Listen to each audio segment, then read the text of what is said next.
Cultural heritage districts are not a static entity. It's actually a process.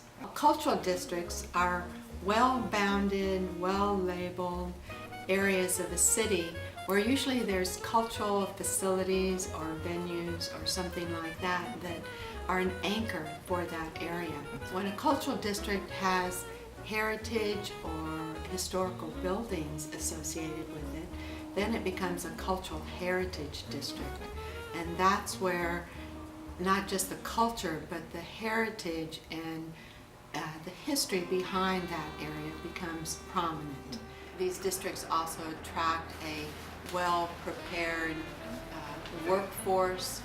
And so all these things, it's a churning that happens. New incentives come in, businesses all the time are coming in, and they contribute to the creativity and the innovation of our cities and communities. John Chase was a very, very unique, remarkable man, and he was the first black student admitted to the University of Texas School of Architecture. And this was shortly after the Sweatt versus Painter decision was decided by the Supreme Court. Mr. Chase went on to design and build David Chapel Baptist Church, also a number of homes over in what is now the Holy Cross Heights area. They are to me, a great example of mid-century architecture with the angles and the very sleek design that to me symbolize much of the modern architecture of the 1950s. There are great benefits to communities. They draw attention to the cultural heritage assets that already exist. They build on those attractions, and then they encourage further preservation of these beautiful historical buildings. The area that we call Swede Hill, which Swedish Hill Bakery grew out of, started over in the area called Swede Hill in East Austin, just down from the Evergreen Cemetery. I'm also the person who manages the Cultural District Designation Program for the state of Texas.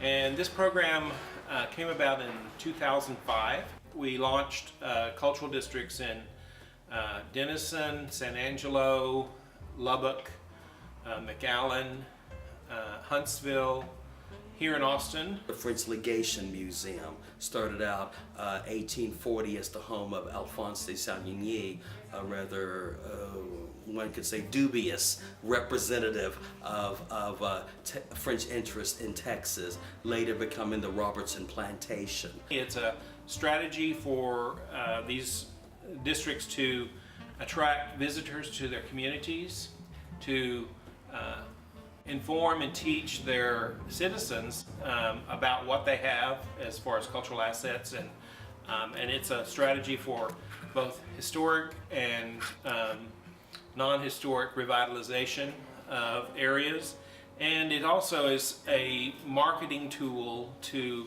use the arts as one of the many assets that a community might have to attract an audience of all types. So we look at it as a broad strategy that organizations and entities can use. A man named Alphonse de Savigny managed to get himself named as the head of the charge d'affaires to France from Texas. He immediately got into fixes with the people, residents here in Austin. He would kill livestock, which was why there was the Pig War that was held here in 1840 when Alphonse de Savigny killed a pig that came out of a neighboring resident's fence. So he killed a pig, and that was used as a way of getting the man out of town. The legation, as we know it, only served as the official home for only about 3 months.